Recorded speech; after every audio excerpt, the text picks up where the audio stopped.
In Russia, President Putin's order to call up another 300,000 soldiers is being met with widespread protests. Reports have circulated on social media of people with no military experience being drafted, along with others who are too old or people with disabilities.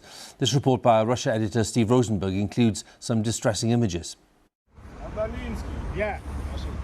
At a military draft office near Moscow, the roll call begins. More Russians mobilised and on their way to fight in Ukraine. And left behind their loved ones. For many here, this war has suddenly become very real. But at this recruitment centre, the Russians we spoke to said they supported the draft.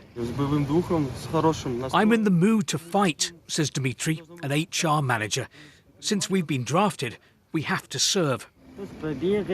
This mother says the lads will run about a bit there. They'll lose a bit of weight. It'll be fine. Not everyone is so positive.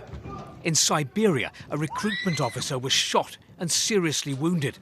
The gunman reportedly incensed that his friend had been called up to fight.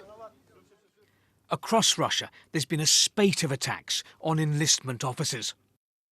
More than a dozen have been set on fire since Vladimir Putin announced the call-up. And this is the Russian Republic of Dagestan. Protests against mobilisation. A sign of the anger in Russia's poorer regions, populated by ethnic minority groups, where many feel they are being called up at a disproportionate rate. Meanwhile, Vladimir Putin was shown meeting the leader of Belarus, Alexander Lukashenko, and demanding that the West respect Russia. Not a word about the protests. When the Kremlin says, your country needs you, some Russians are happy to answer President Putin's call. But clearly, many are not. And in some parts of the country, mobilisation is sparking social unrest and undermining trust in the authorities. Look at the queues leaving Russia. This is the land border with Georgia. Many Russian men of military age are trying to get out. But for their sons and husbands, a very different journey starts here.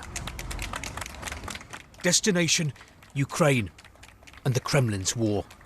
Steve Rosenberg, BBC News, Moscow.